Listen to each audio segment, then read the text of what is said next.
All right, welcome back, lovelies.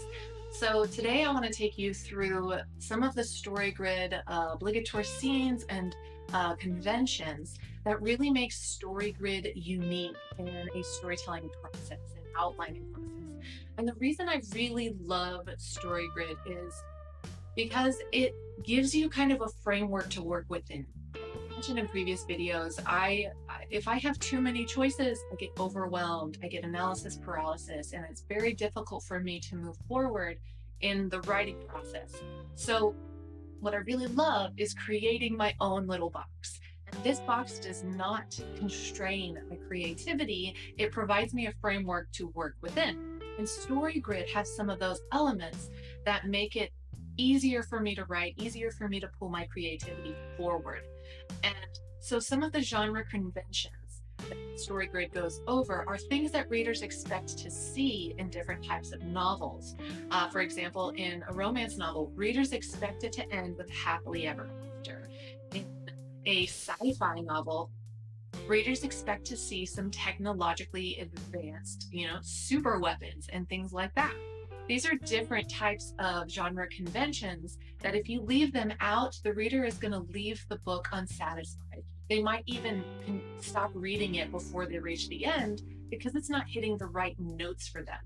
And then the obligatory scenes are things that, again, the readers expect to see as they go throughout a story. For example, in romance, a reader expects to see a meet cute scene for the couple to get together. It needs to be in a certain way. It needs to be a quirky moment where they get together. Another one, for example, in an action book, readers expect to see a training montage of some kind as the hero gets ready to battle the baddies throughout the book. These are just different things that can help remind you of one, why you really love reading the kinds of books you got into writing for, and two, what the readers who are going to read your book are going to expect to see. And this helps give you that framework to work within while still creating a really satisfying story and using your creativity in a way that's going to get broader readership. Now, I do want to address something here. And this is if you're writing in order to reach an audience. If you're just writing for yourself, you can completely ignore everything. In fact, you can probably click away because the rest of this might not be of interest to you. If you just write for yourself and you just want to write the book you want to write and disregard everything else, totally fine, totally awesome, great way to use your writing skills. But if you want to write in order to read an audience, if you want people to read your books and enjoy your books, there are certain conventions that you need to follow in genre fiction and popular fiction that your reader's going to expect to see.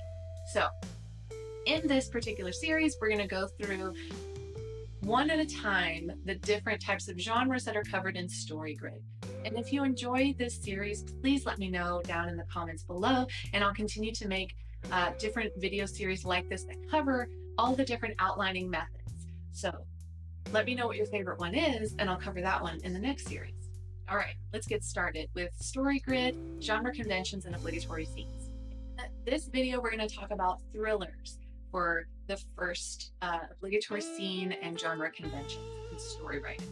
Now, for a thriller story, let's take the Da Vinci Code movie as an example. The book was also really good. If you don't like Dan Brown, I'm sorry. It's popular fiction and it's really good. I love it. So it's considered a thriller. There are some differences between thriller and a crime novel, and we'll talk a little bit more about that when we get to the crime novel obligatory scenes video in another part of this series. But the first thing that a thriller convention as a genre convention includes is a speech in praise of the villain. So we want to start off the story talking about why we should be afraid of this baddie, what the stakes are. It's really setting the tone for the novel and how serious, how difficult this is going to be for our protagonist, our hero, to overcome the challenge of this bad guy. It can come in the form of like an FBI briefing saying, this is the bad guy that has come to our attention and we need to get him. Or it might actually be the baddie themselves filming something and putting it out to the world to get the attention of the hero, of the protagonist, in order to kick off the story. So the next thing in genre conventions for a thriller are that the protagonist's life must be in turmoil. We've got to give them something difficult to deal with on a daily basis that complicates their overall mission of taking out this baddie. So maybe they're going through a divorce, maybe they've got a difficulty going on with the relationship in their kids, maybe they're battling health issues. Either way, these are things that are going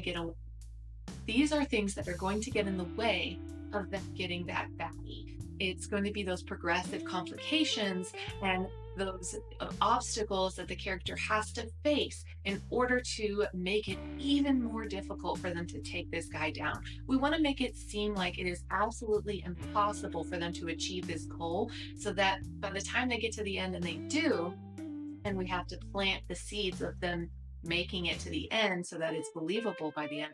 But by the time they get there and they achieve their goal, it's that much more satisfying with everything they had to overcome in order to get there. The third thing you want to include in the genre conventions for a thriller: red herrings and false clues. So these are things that the protagonist sees. Let's talk about, like, they're part of the FBI, for example, and they're trying to track down this really bad guy. They keep getting leads that lead to dead ends, or they keep finding false clues that the body has left behind for them and getting turned around. So they're not achieving their goal. You can think of this as try-fail cycles as they try to track down the bad guy and round him up for the end of the story. The fourth genre convention is high stakes, like life or death high stakes. If they don't, for example, using Da Vinci Code, the Dan Brown novel, or the movie, if you've seen it, the stakes are life and death in terms of they know that this bad guy is going to release some kind of poison in the water system, and they don't know what it's going to do. They think it's got to be something that's going to kill off a whole bunch of people. So the stakes for them to fail are that people are going to die, which makes it even more interesting, even more exciting for the reader as they're flipping through the pages, trying to find out if the protagonist is going to succeed. And really, part of the conventions, the reader expects the protagonist to succeed somehow. Maybe not completely. Maybe there are things that the protagonist has to sacrifice in order to succeed, but eventually they will succeed. So the reader wants to know how they're going to do it. And with all the different obstacles we have set up in the way, it seems impossible. And so the reader continues to read because they expect the protagonist to be successful, but the obstacles make it seem impossible. So they want to know how they're going to overcome everything in order to achieve success at the end. And then the fifth and final genre convention for a thriller story is a ticking clock. Now, I personally really love the ticking clock as just a general convention for all kinds of stories. It is an easy way to increase the stakes, increase the intensity of the story, and force the characters within that story to have to work faster. If you don't have any kind of ticking clock in your story, for me, it has the possibility of really dragging. There's no reason for the characters to have to hurry and achieve something, to have to scramble. They could take weeks, months, years to achieve this goal, and that can really make the story drag or make the reader feel like it's not believable that they have to hurry up and achieve this goal in a certain amount of time. The reader might feel like, well, why don't they just wait it out, or take their time to build whatever it is they need in order to succeed. We don't want to give the protagonist or the characters that easy out. We want to force them to have to work against the clock, which means, again, they're going to have to make sacrifices. They're not going to be able to do what they want to do. They have to pivot. So for a thriller, it's really important that they have that ticking clock, because in the Dan Brown Da Vinci Code example, if they had all the time in the world to stop this guy, then there is no high stakes. If he's not going to release that toxin into the water to kill people in any kind of time frame, then what's the point? There is no story.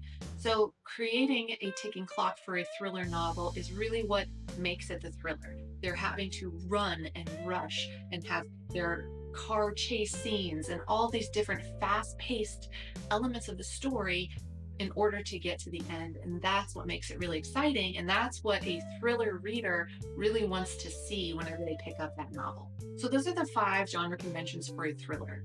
Now we're going to cover obligatory scenes next. And for the thriller genre, There are 5 obligatory scenes that are covered in the StoryGrid writing process.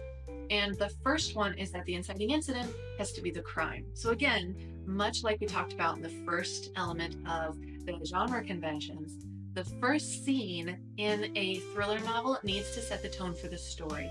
It needs to showcase the crime that maybe gets the attention of the FBI and makes this baddie the target of their investigation, of their, the chase that they have to take him down with. So make sure that you are making that inciting incident in the story the actual crime that kicks everything off. Now, the second obligatory scene is that the hero becomes the victim. Now, this could be in the form of the hero. As they chase down that baddie, they accidentally get poisoned with whatever the baddie is trying to release, or they get trapped by the bad guy. This happens a lot in superhero books, comic books, movies. Is the hero is going after that bad guy, the superhero going after that bad guy, and then they get trapped somehow. And we think that, they're a superhero, they can get out of anything. But the bad guy is also super in some way. And so they've created this moment where the hero is actually stuck. They've been poisoned, they've been trapped, they've been captured. And now they've got to find a way out of this intense situation, this trap that they have found themselves in. And that relates a lot to number 3 in the obligatory scenes, and that is that the hero is at the mercy of the villain. We see this a lot in stories or movies where the hero is going after the bad guy and maybe a family member has been captured. And now the hero has to do something that the bad guy says, or their family member is going to be killed. Or the bad guy is making the hero choose between, again, 2 bad or 2 good things. In a superhero show, they've got to save either the mayor of the town or their love. Name that movie. They're at the mercy of the villain, so they've got to do what the villain says. You might even see this in stories where, the hero of the story is maybe investigating on their own. They need to prove themselves, and so they don't have any backup, and they find themselves in a situation where they are now being blackmailed, bribed, forced to do the bad guy's bidding. So maybe they have to commit a crime themselves. And now the FBI is after them as well, or they're in trouble because they had to commit this crime in order to save a family member, in order to get the antidote for the poison that the bad guy has given them. And so as part of their own single investigation, solo investigation, they find themselves in a bad situation where they have to do now bad things, putting them at the mercy of the villain. The fourth obligatory scene in a thriller novel is that the hero's initial strategy fails. So again, we've talked about try-fail cycles before, and this is just another example. If that try-fail cycle goes on for 1, 2, 3 different trials, that first one has got to fail. You cannot have the hero succeed right out the gate because that's not an interesting story. So at least the first strategy that the hero has must fail. I would say fail spectacular. Right? You want to think of try-fail cycles kind of like those progressive complications that we talked about before, in that they get steadily worse, right? So a try-fail cycle is a progressive complication. They fail, then they fail harder, then they fail even harder, and they have to confront something and make that choice, that sacrifice, in order to succeed in the end. And the final obligatory scene in a thriller novel is that the hero has to have that final showdown with the villain. This is the boss battle, right? This is the finale. This is when the hero of the story goes up against the villain. They have made their sacrifice. They have done their try-fail cycles, and they have made the decision to move forward in a way that finally lets them succeed. And that final showdown is brutal for them. They are going to get beat to a pulp, and they are going to it's going to seem like they're not going to win in the end in this final showdown until they pull something deeper within them out and finally take that fight down. Okay, so that was the genre conventions and obligatory scenes for a thriller novel, as it's discussed in the StoryGrid format.